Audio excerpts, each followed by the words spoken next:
This is MIP. Get woke.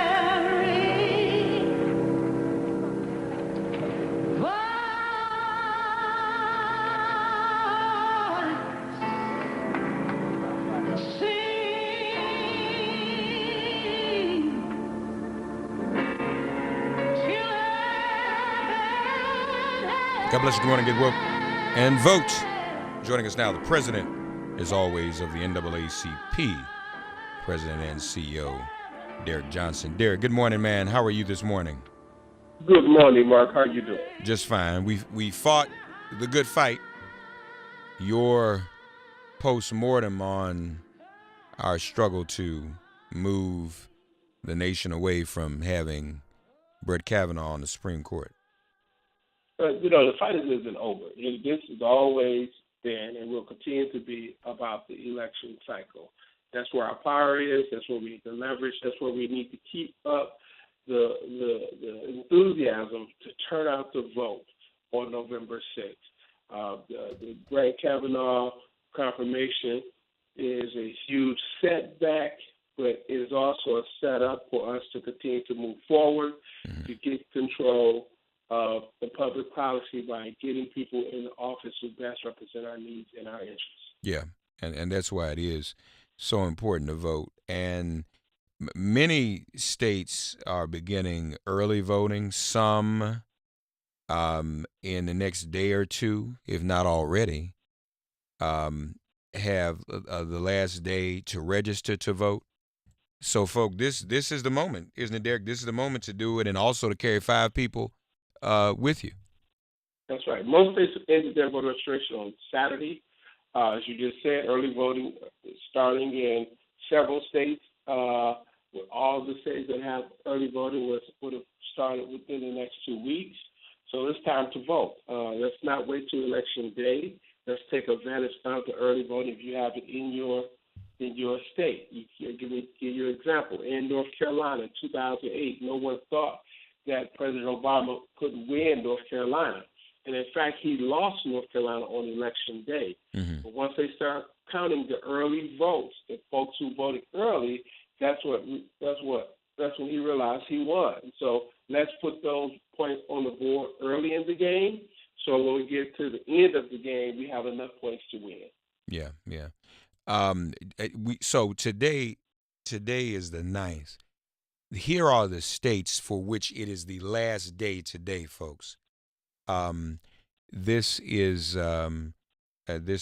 from our friend Ari Berman. But yeah, these are the states, and you all can look at these on the screen if you're following us on Facebook, Twitter, and YouTube. Make it plain. Arizona, Arkansas, Florida, Georgia, Indiana, Kentucky, Louisiana, Michigan, Mississippi, New Mexico, Nevada, Ohio, Pennsylvania, Tennessee, and Texas. Today is the last day to register to vote in those states. You've actually still got a little time in Alabama and in California, in Oregon. There's still a little time. There's still some dates available next week. But in those states I just named, and I just retweeted it, twitter.com/makeitplain, these are the states today in which you must be registered to vote.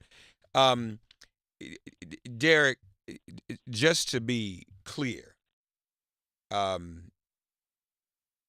should we have done anything differently in terms of educating the public about Kavanaugh? I mean, I think we covered the bases. We talked about his civil rights record, his human rights record, his voting rights record.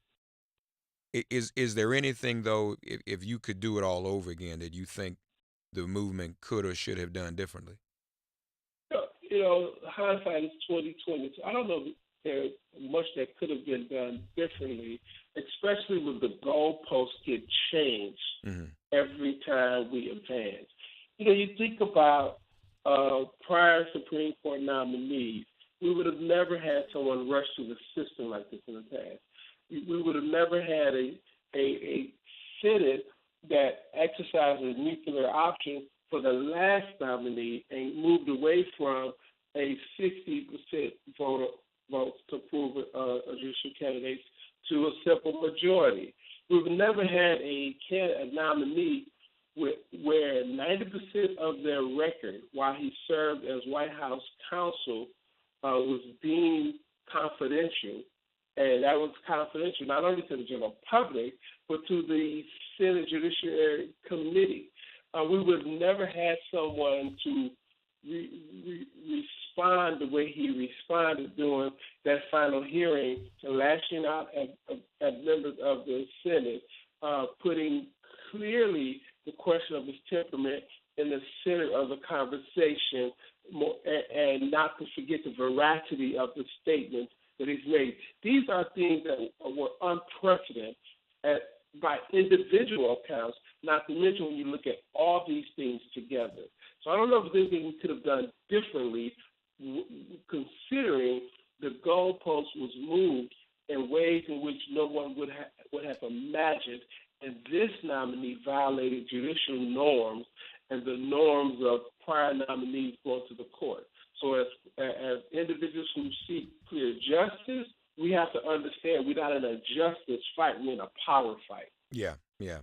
And obviously, the NAACP and other organizations will continue that fight within the court, because they appear in the court, they make arguments before the Supreme Court. So Brett Kavanaugh has not heard the last of our movement, nor has the court. Thurgood Marshall bested the court on a number of occasions, and he came from the NAACP. Derrick, what else are you, as president of NAACP, working on today? Where are you in the country, man? I'm in Mississippi today. Our focus is strictly about the elections. We are drilling down to two of the states that you mentioned in terms of voter registration. We have the teams on the ground, knocking on doors, trying to make sure we capture those voter registrations. We've set up in 6 states with full staff operations. In the 7th state in Tennessee, we are looking closely at Shelby County Board of Elections, where we get reports where we have over 60,000 unprocessed voter registration applications. So we may find ourselves filing a lawsuit very soon against Shelby County Board of Elections to make sure those applications get processed. We're on the case. Our goal is to make sure African Americans show up on November 6th, and the outcome is reflective of our need and the increased turnout of African Americans on November 7th. Very, very important, folks, of course, and every soul must go to the polls. Turnout 18 is the hashtag. Power of 5 is also the hashtag. Go to NAACP.org also for more information. If, as Derrick is quoted as saying, if all eligible members of the community rise to the challenge and vote, we control the fate and future of our community. We must vote in far greater numbers because our lives, our very existence depends on it. And all that, Derrick, we need to compensate for the suppression and the hacking. That's why we need even more people to vote than ever before. And so I want to ask you, how do you deal with vote suppression? You take it head on and you increase your vote. That's how you deal with vote suppression. They depend on winning in the margins, in the error, in the rounding error. So they can win by 1%, 2%.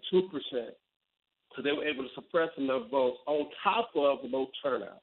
Right. So we have to overcome by increasing turnout as we address vote suppression methods, like we're hearing out of Tennessee, where they are refusing to process those voter registration applications because individuals filled out the federal form, which is completely legal, and you cannot deny it as opposed to the state form.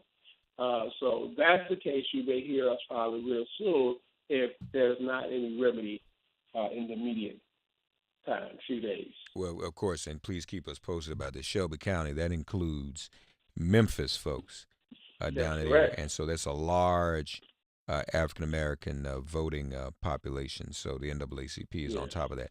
NAACP.org. Folks, we named the states. I tweeted out. So be sure that you're registered. Don't assume that you are. You can actually go to iwillvote.com and make sure that your registration is still current and hasn't been purged. Also, so please, man, please, sir, we ask you that. And lastly, Derrick, your reaction to the conviction of Van Dyke, the police officer who killed Laquan McDonald. That's a rare occurrence. Absolutely a rare occurrence. Obviously, he was someone who committed the crime like others who were not convicted, but that shows you collective voice and advocacy and for the pursuit of ensuring officers are held accountable for taking the lives of individuals from our community unjustly should also be held to the same standard as anyone else. Amen. Derrick Johnson, president of the NAACP, NAACP.org. Follow him at Derrick NAACP on Twitter. Also follow NAACP on Twitter at NAACP, the oldest, the boldest, most discussed civil rights organization. Derrick, thank you, man. Enjoy your day, buddy. And I just want to say to the folks in East St. Louis, thank you for a tremendous turnout on Sunday. Yeah. The banquet speaker had over 1,000 people for that banquet, including Jackie Joyner Kirksey, who won one of their legacy awards. So I really enjoyed being with the community in East St. Louis, Illinois. That's great. I did see that. Congratulations on that. That's outstanding. All right. Thank you, my brother. Thank you. Talk to you. Folks, we'll be back. Sirius XM Progress 127, Resistance Radio. Get woke and vote. Get ready for impeachment. This is MIP. We'll be right back.